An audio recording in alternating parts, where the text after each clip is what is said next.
మంచి ప్రియులరా, ఈ ప్రశస్తమైన సమయంలో దేవుని వాక్యాన్ని కొద్దిసేపు ధ్యానించుకుందాం. వాక్యం చాలా విలువైనది. కడవరి దినాల్లో వాక్యము కరువైపోతున్న పరిస్థితుల్లో మనం ఉన్నాం కనుక చాలా జాగ్రత్తగా దేవుని వాక్యాన్ని వినడానికి మన ప్రాణాత్మ దేహములను దేవుని ఎదుట పిల్లల సిద్ధపరచుకొని దేవుని వాక్యం కొరకు ఎదురు చూచేవారుగా ఉండాలని దేవుని లేఖనం మనకు తెలియజేస్తుంది. బైబిల్లో రాయబడినట్లుగా దేవుని వాక్యము అవి మనకి ఎంతో శ్రేష్టమైనదని, అది వెండి కంటేను బంగారం కంటే కోరదగినవి, తేనె కంటే జుంటె తేనె దారల కంటే దేవుని వాక్యం మధురమైనదని పరిశుద్ధ గ్రంథంలో రాయబడి ఉంది. కనుక ఇంత శ్రేష్టమైనటువంటి విలువైన వాక్యం ఈరోజు లోకంలో చాలా బంగారం రేటుగా ఉంది, చాలా ఎక్కువ ఖరీదుగా ఉంది. దేవుని వాక్యం బంగారం కంటే గొప్పదట. దేవుని వాక్యము తేనె కంటే మధురమైంది. కనుక ఎంతటి శ్రేష్టమైన వాక్యాన్ని మనం ఎంత జాగ్రత్తగా వినాలి, ఎంత జాగ్రత్తగా మన జీవితాన్ని అన్వయించుకోవాలి, మనము జ్ఞాపకం చేసుకోవాలి. ఈరోజు దేవుని ఆత్మ ద్వారా ప్రేరేపించబడి దేవుడు నాకు ఇచ్చిన సందేశాన్ని ఈ దినమందు మీకు అందించాలని ఆశపడుతూ ఉన్నాను. మార్కు సువార్త 13వ అధ్యాయము, మార్కు సువార్త 13వ అధ్యాయము 13వ వచనానికి అందరూ బైబిల్ తెరవండి. క్రొత్త నిబంధనలో 2వ పుస్తకం మార్కు సువార్త 13వ అధ్యాయము.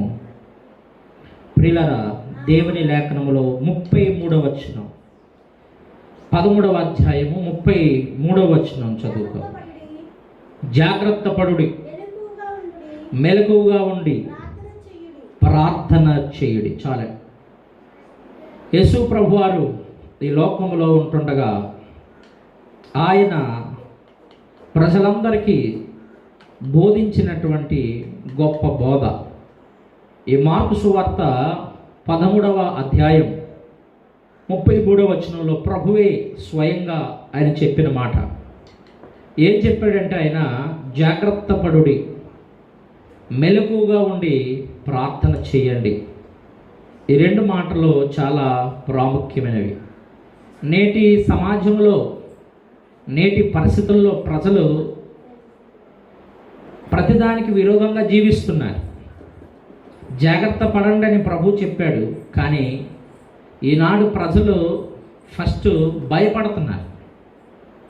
ఈరోజు మానవునికి భయము ఎక్కువైపోతుంది. భయములతో, ఆందోళనతో మానవులు జీవిస్తున్నారు. ప్రియులారా, మనం గమనించాలంటే వస్తున్నటువంటి రోగములను బట్టి, వస్తున్నటువంటి పరిస్థితులను బట్టి, ఏమండి రాబోయే పరిస్థితులు ఎలా ఉంటుందని చాలామంది భయంతో ఉన్నారు. ఈరోజు ప్రభు చెప్తున్నాడు భయపడకండి అని చెప్పాడు, కానీ మానవుడు భయపడుతూనే ఉన్నాడు. ఈరోజు మానవుడు చేయవలసినది చేయకుండా ఈ లోకంలో ఉన్న వాటి కొరకు మానవుడు భయపడుతూ ఉన్నాడు. ప్రియులారా, దేవుని గ్రంథం మనకి ఏం చెప్తుందంటే ఆయన భయం గురించి చెప్పట్లేదు, కానీ ఇక్కడ జాగ్రత్త గురించి చెప్తున్నాడు. నేటి క్రైస్తవ జీవితంలో దేవుని పిల్లలారా, ఈ విషయం చాలా ప్రాముఖ్యమైనది. యేసు ప్రభు వారే తను స్వయంగా బోధించినటువంటి విషయం. మీరు ఎలా ఉండాలంటే చాలా జాగ్రత్తగా ఉండాలి. చూడండి, మనము ఎక్కువగా జాగ్రత్తలు చెప్తాం మన పిల్లలకి. వారు ఎక్కడికైనా ప్రయాణం అయినప్పుడు జాగ్రత్తగా వెళ్ళండి, జాగ్రత్తగా వెళ్ళండి అంటాం. పిల్లల ఆహార విషయాల్లో జాగ్రత్తలు చెప్తాం. మన పిల్లలకి అన్ని విషయాలలో కూడా మనం జాగ్రత్తలు చెప్తాం.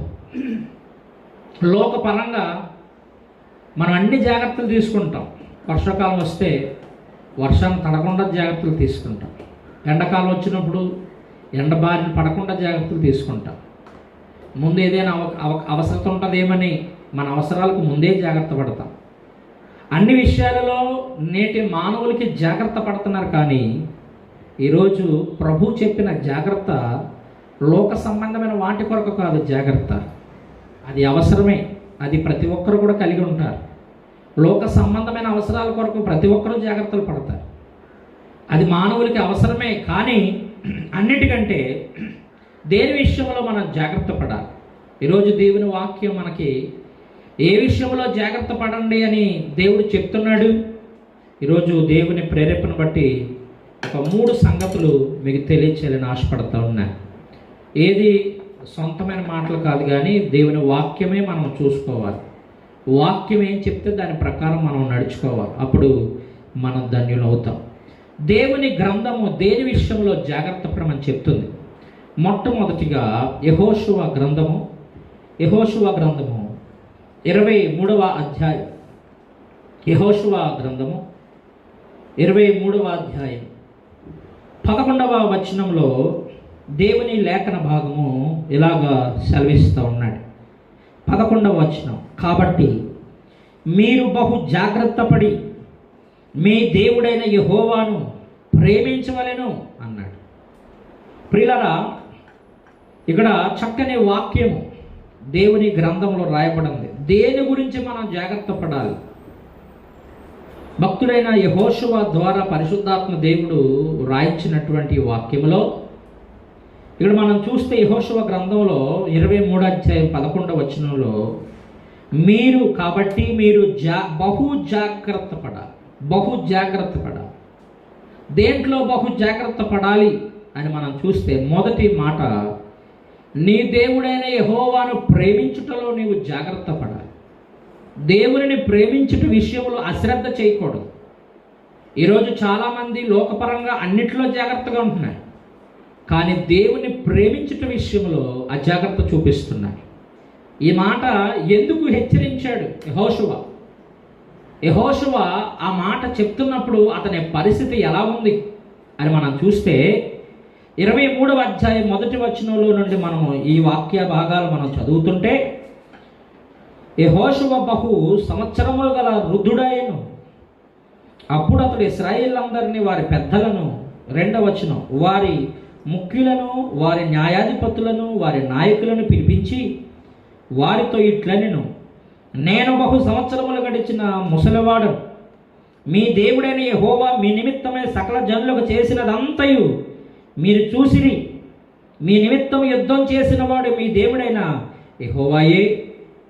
యెహోషువ ఇశ్రాయేలులను, అక్కడ వారి పెద్దలను, ముఖ్యులైన వారిని, న్యాయాధిపతుల్లో గొప్పవారిని అందరినీ పిలిపించి వారికి చెప్తున్న సందేశం ఏంటంటే, ఇదిగో మీ దేవుడైన యెహోవా మీ పట్ల ఎన్నో మేలు చేశాడు, ఎన్నో ఉపకారములు చేశాడు. వాటన్నిటినీ కూడా జ్ఞాపకం చేసుకోండి.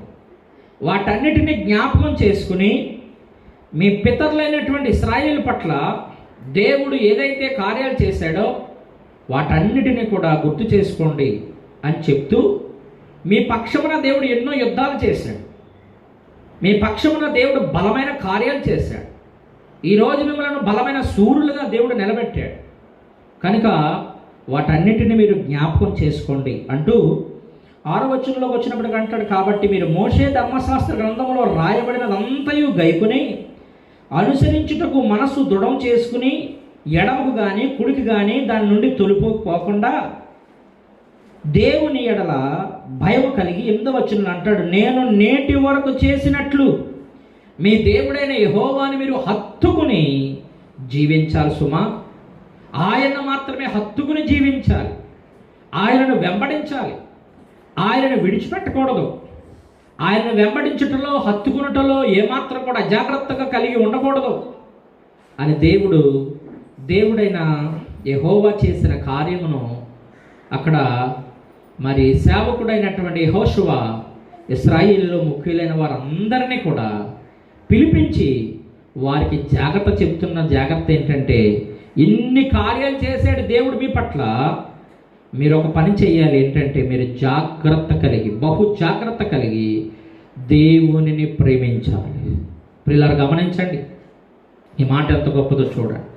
నిజంగా ఈరోజు నువ్వు దేవుణ్ణి ప్రేమిస్తున్నావా? దేవుణ్ణి నువ్వు ఎంత ప్రేమిస్తున్నావు?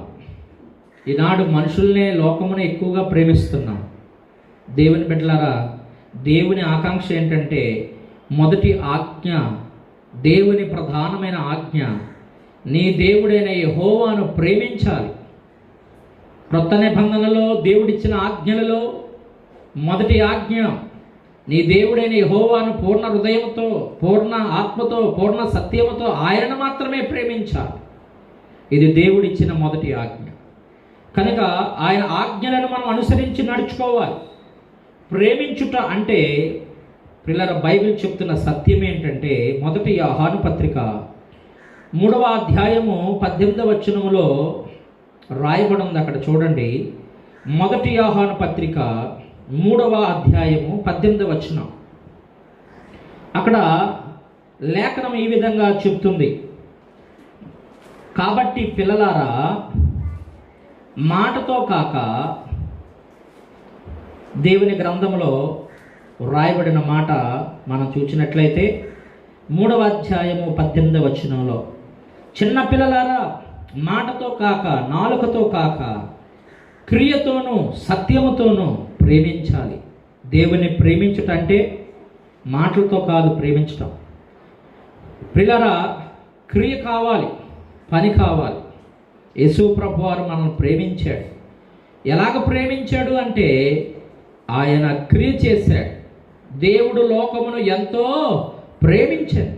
ఎంత ప్రేమించాడంటే మానవుడు నశించిపోకుండా ఉండాలని ఆయన పరలోకాన్ని విడిచిపెట్టి భూమి మీదకి వచ్చి మానవుని రక్షించడానికి తన ప్రాణం సహితం పెట్టాడు. ఇందులో క్రియ ఉంది, ఆయన చేసిన పని ఉంది. ఈరోజు నువ్వు ఎంతగా దేవుని ప్రేమిస్తున్నావు? చాలామంది దేవుని ప్రేమించడంలో అజాగ్రత్తగా ఉన్నారు. ప్రియ దేవుని పిల్లలారా, మొదటి జాగ్రత్త ఏంటి? మొదటి జాగ్రత్త అంటే జాగ్రత్త పడండి. దేని విషయంలో మనం జాగ్రత్త పడాలంటే ఆయనను ప్రేమించుటలో మనము జాగ్రత్త పడాలి. ఇది మొదటి మాట.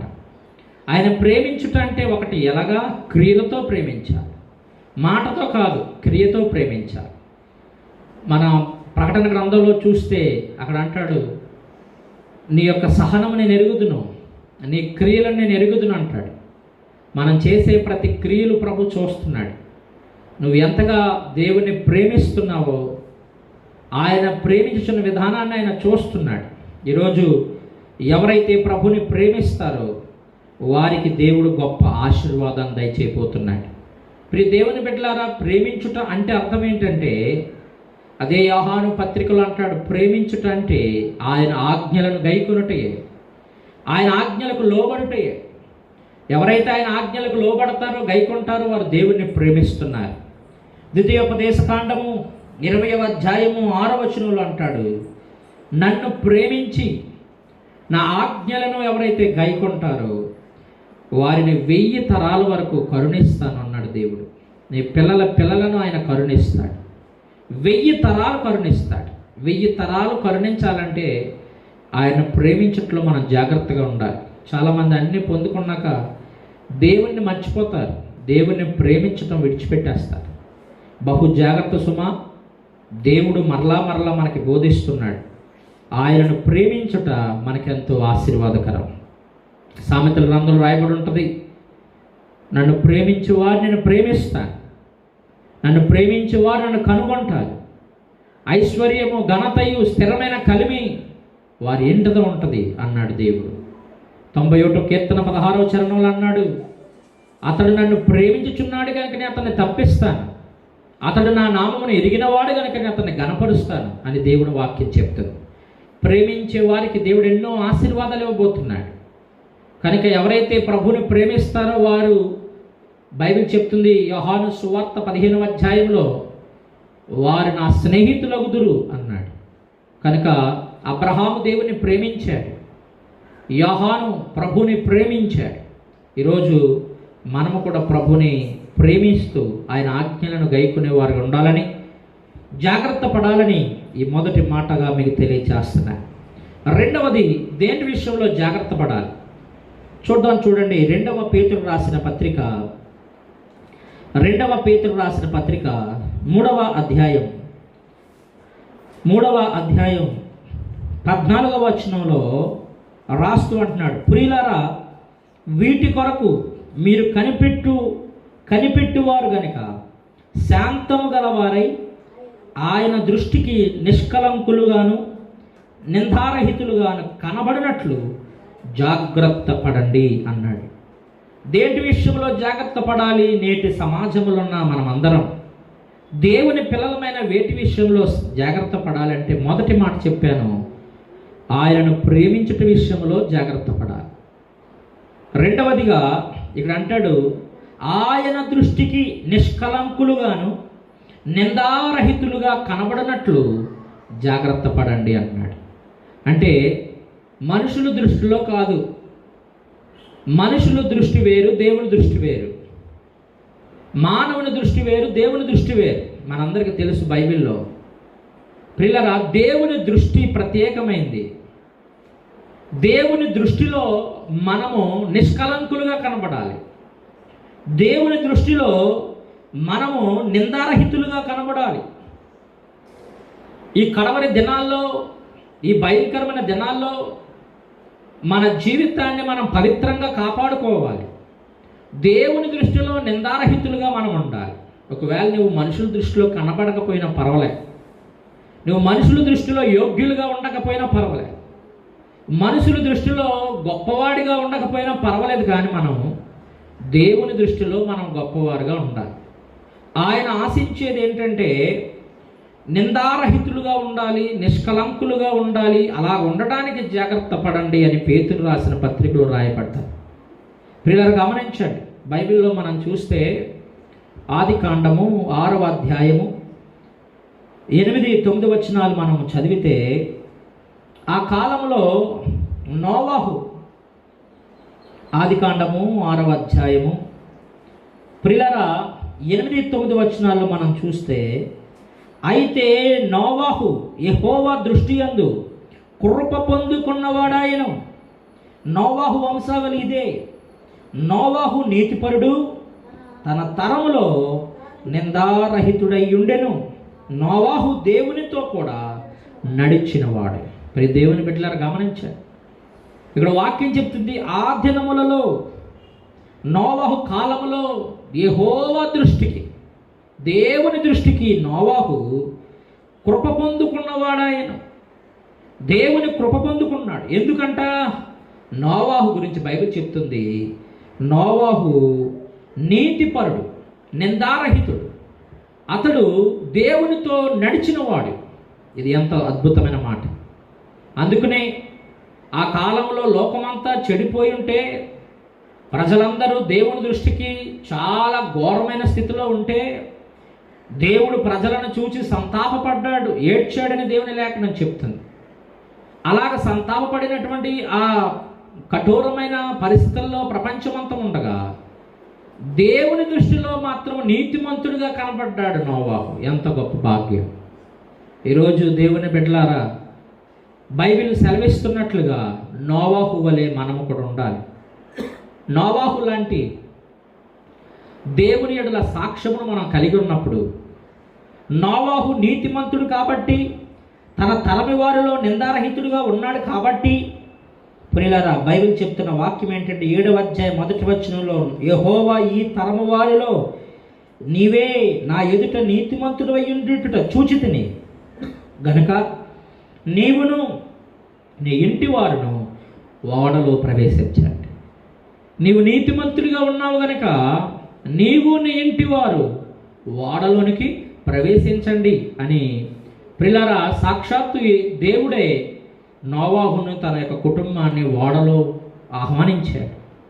ఓడలోనికి ఆహ్వానించడమే కాదు, ఆ జల ప్రళయం చేత ప్రజలందరూ నాశనం అయిపోయారు. కానీ దేవుని యెడల భయము కలిగి నిందారహితుడిగా ఉన్నటువంటి నోవాహు, అతని కుటుంబం తరములో ప్రియులారా రక్షించబడ్డారు. వారిలో నుండి మరలా ఈ లోకములో అనేక జనాంగం ఉత్పత్తి అయ్యారు. దేవుని బిడ్డలారా, గమనించారు కనుక నీవు జాగ్రత్త పడమని దేవుని వాక్యం చెప్తుంది. ఎఫెసీ రాసిన పత్రికలో అపోస్తలుడైన పౌలు సంఘమును గురించి చెప్పుచున్న మాట, ఎఫెసీ రాసిన పత్రిక 5వ అధ్యాయము 7వ వచనంలో మనము చూస్తే అక్కడ రాయబడి ఉంది, ప్రియులారా, పరిశుద్ధమైనది గాను నిర్దోషమైనది గాను మహిమగల సంఘముగా ఆయన ఎదుట నిలబడవలెనని ఆయన వాక్యంలో రాయబడిన మాట, ప్రియులారా, ఎఫెసీ రాసిన పత్రిక 5వ అధ్యాయం 27వ వచనం. 5:27. పురుషులారా, మీ భార్యలను ప్రేమించండి, అటువలే క్రీస్తును సంఘమును ప్రేమించి అది కలంకమైనను ముడతైనను అట్టిది మరి ఏదైనను లేక పరిశుద్ధమైనది గాను నిర్దోషమైనది గాను మహిమగల సంఘముగా ఆయన తన ఎదుట దాన్ని నిలబెట్టుకొనవలెనని వాక్యముతో ఉదక స్నానము చేత దానిని పరిశుద్ధపరచుటకై దాన్ని తన్ను తాను అప్పగించుకొనెను అని రాయబడి. దేవుడు ఎందుకు ఈ లోకానికి వచ్చి మరణించారంటే ఆయన సంఘము పవిత్రపరచడానికి, పాపముతో నిండిపోయిన ప్రతి మానవుని శుద్ధీకరణ చేయడానికి, పాపముల నుండి పరిహారం చేయడానికి. ఈరోజు గమనించండి, సంఘం ఎలా ఉండాలని దేవుడు కోరుకుంటున్నాడంటే నిర్దోషంగా ఉండాలి, నిష్కలంకంగా ఉండాలి, పరిశుద్ధంగా జీవించాలి, మహిమగల సంఘంగా ఉండాలి అనేది దేవుని యొక్క ఉద్దేశం. కనుక పేతురు రాసిన పత్రికలో రాయబడినట్లుగా ఆయన దృష్టికి నిందారహితులుగా నిష్కలంకులుగా ఉండినట్లు మీరు జాగ్రత్త పడండి అన్నాడు. మొదట దేవుణ్ణి ప్రేమించటంలో జాగ్రత్త పడాలి, రెండవది దేవుని ఎదుట పరిశుద్ధత కలిగి ఉన్నట్లో జాగ్రత్త పడాలి. పేతురు రాసిన మొదటి పత్రిక 1వ అధ్యాయం 14 నుండి మనం చదివితే, పేతురు రాసిన మొదటి పత్రిక, నేను పరిశుద్ధుడను గనుక మీరును పరిశుద్ధులై ఉండడని రాయబడి ఉన్నది. కాగా మీరు విధేయులకు పిల్లలగునట్లుగా అజ్ఞాన దశలో మీరుండునట్లు కాకుండా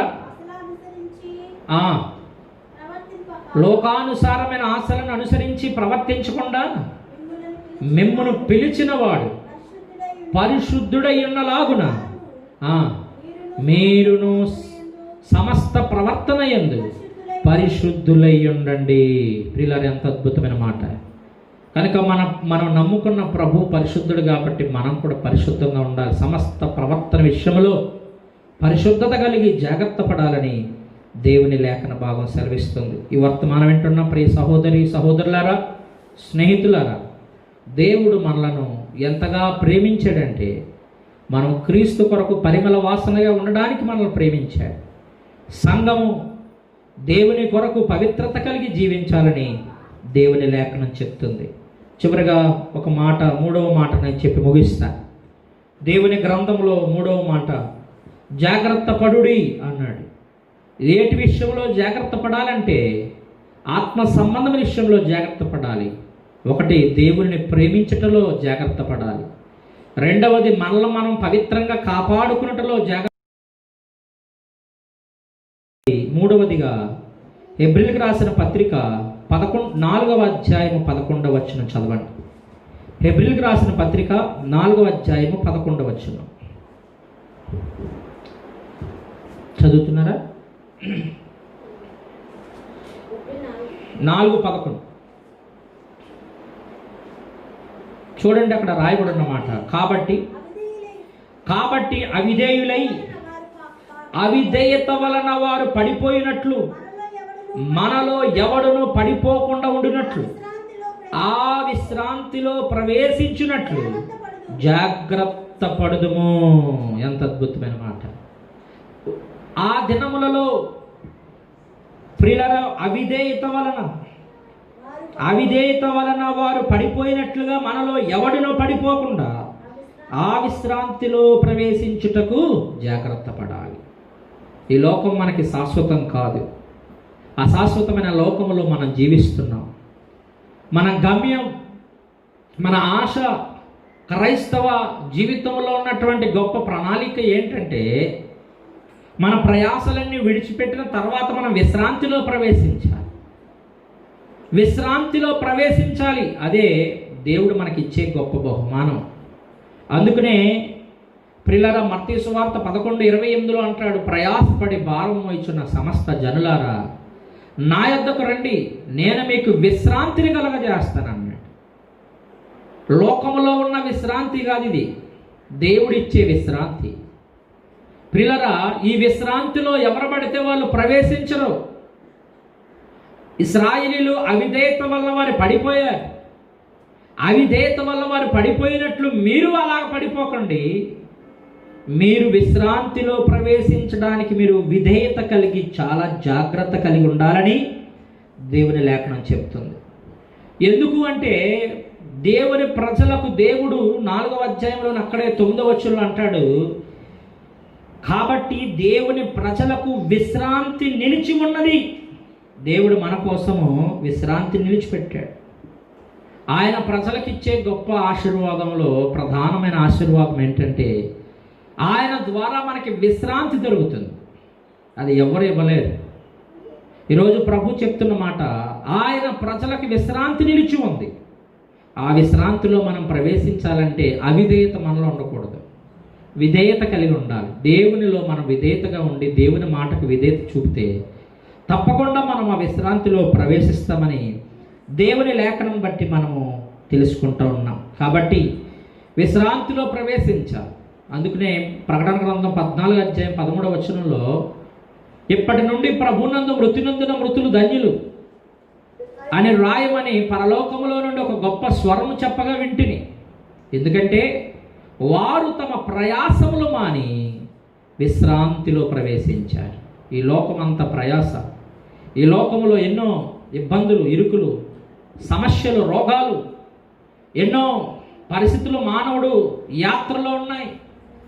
ఈ లోక యాత్రలో ముగించిన తర్వాత దేవుడు అనుగ్రహించే ఆ విశ్రాంతి మనం పొందుకోవాలంటే ప్రభు చెప్తున్నాడు, ఆయన మాట యందు విశ్వాసం ఉంచాలి, ఆయన మాటకు లోబడాలి.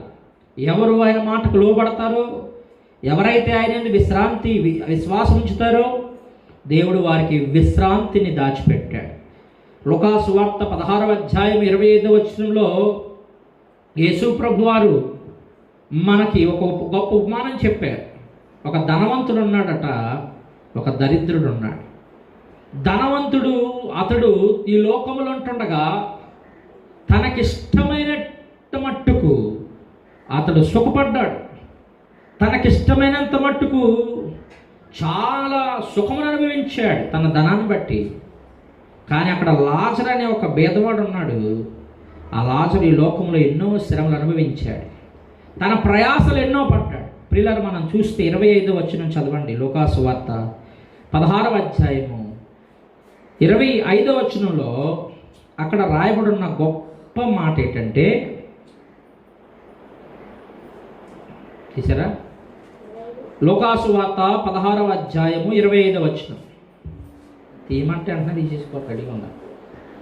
ఓకే, చూడండి ప్రియులారా, అక్కడ రాయబడిన మాట, అందుకు అబ్రహాము, కుమారుడా, నీవు నీ జీవిత కాలమంతయు నీకు ఇష్టమైనట్టు సుఖమును అనుభవించావు, అలాగునే లాజరు కష్టం అనుభవించాడు, జ్ఞాపకం చేసుకో.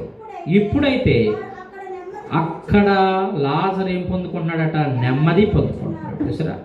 లాజరు నెమ్మది పొందుకున్న స్థలానికి వెళ్ళాడు, విశ్రాంతి పొందుకున్న స్థలానికి వెళ్ళాడు. ధనవంతుడైతే యాతన పడుతున్నాడు. ఈరోజు యుగయుగాలు విశ్రాంతి కావాలంటే దేవుని సన్నిధిలో మనం ఆయన మాటకు విధేయులైనట్లు జాగ్రత్తగా ఉండాలి. దేవుని మార్గములో మనం నడుచుటకు జాగ్రత్తగా ఉండాలి. జాగ్రత్త పడుతున్నామా? విశ్రాంతిలో ప్రవేశించడానికి, ప్రభు రాజ్యములో పొందడానికి జాగ్రత్త పడుతున్నామా? ఈ లోకం ఎవరికి శాశ్వతం కాదు, శాశ్వతమైన వాడు దేవుడు. ఆయన మీద మనం ఆనుకోవాలి, ఆయనకు మనం లోబడాలి.